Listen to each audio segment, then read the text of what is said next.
Hello and welcome to my commentary presentation. My name is Regan Bennett and today we'll be delving deep into two concepts that have been identified as vital elements of paramedic practice: experiential learning and clinical debriefing.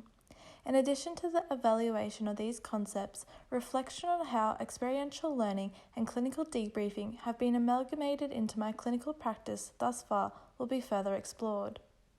Experiential learning is learning based on experiences and is stated to be an integral part of how humans learn, grow, and develop. The most notoriously known experiential learning model is credited to David Kolb. Kolb's theory hypothesizes that learning involves a constant engagement and adaptation to one's environment.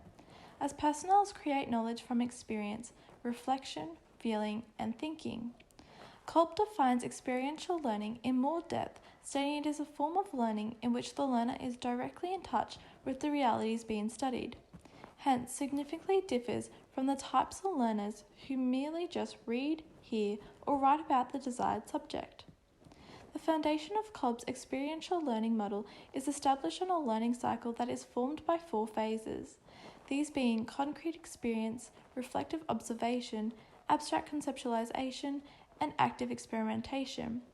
Concrete experience is where an individual participates in an experience such as simulations. After this experience, the learner will then undertake reflection of that experience. This is called reflective observation. The third phase of the cycle is abstract conceptualization.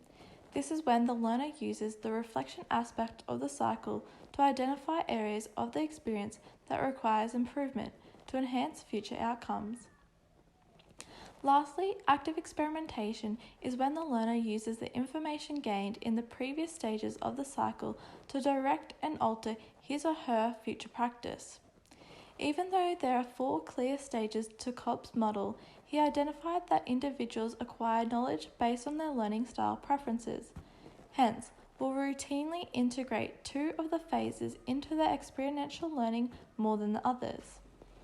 Kolb highlighted that there are 4 of these learning styles. He defined them to be the diverging learner, the assimilating learner, the converging learner, and the accommodating learner. The diverging learner was defined as an individual who learns best through concrete experience and reflective observation. Assimilating learners were stated by Kolb to be personnel who learn through reflective observation and abstract conceptualization.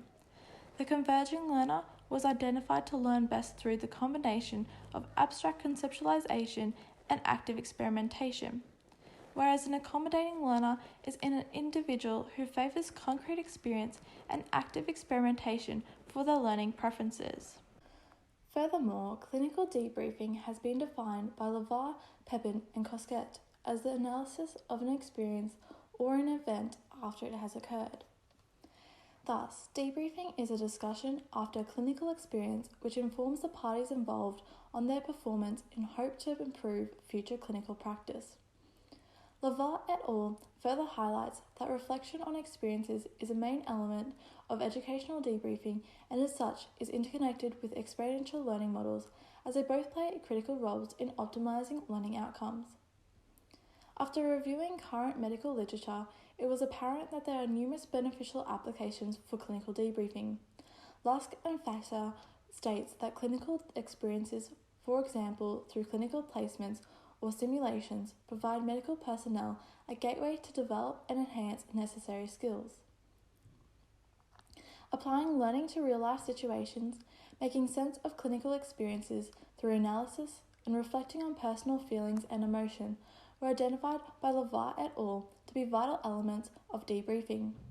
The same study highlighted that debriefing has positive effects on the learner's confidence, but most importantly enhances their clinical judgment and reasoning.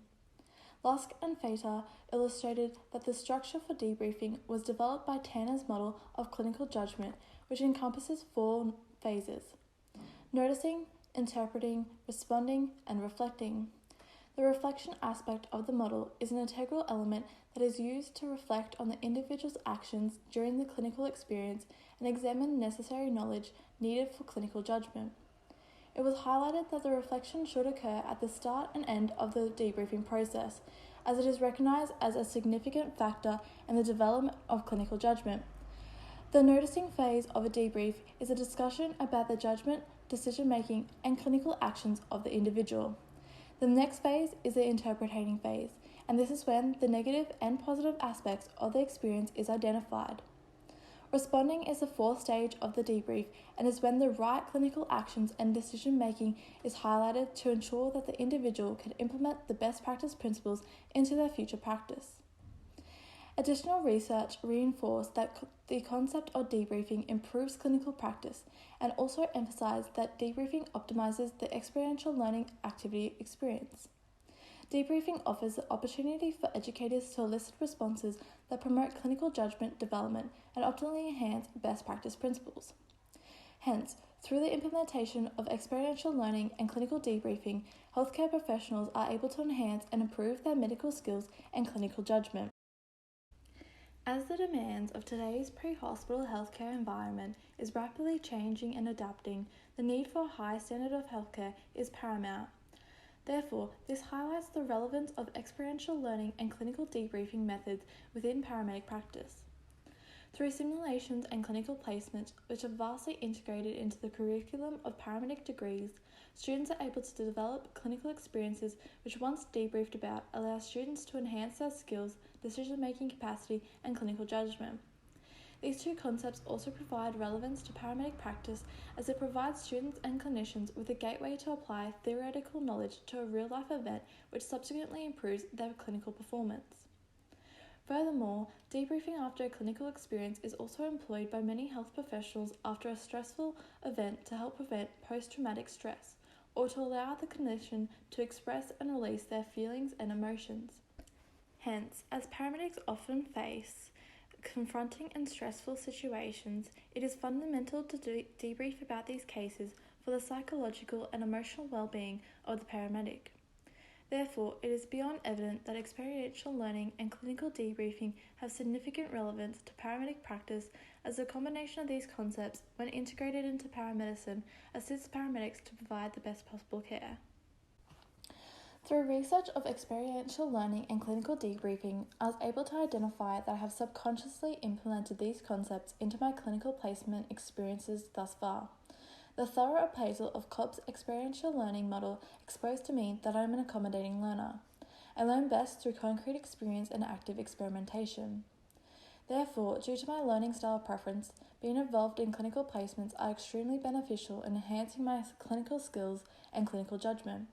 This is evident on placement as I am constantly receiving clinical experience and obtaining feedback from my mentors, which subsequently improve my clinical practice.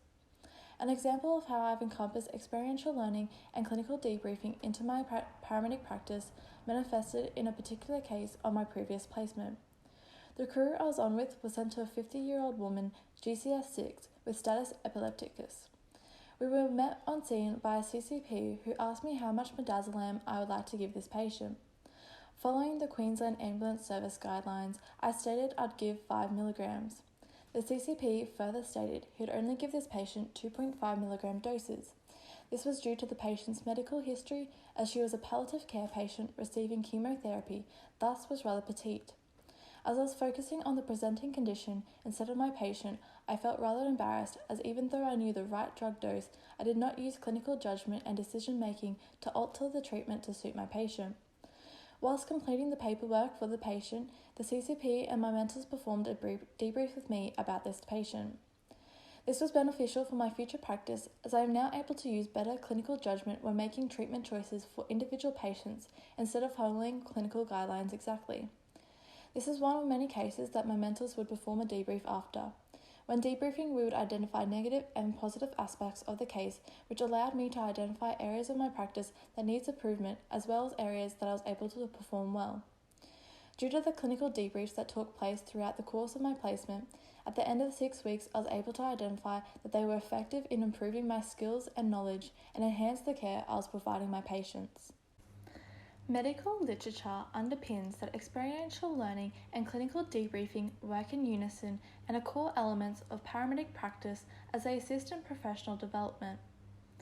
This was beyond evident through my own paramedic experiences, as it was apparent that clinical debriefing, when implemented into practice, allows individuals to discuss and enhance performance and knowledge.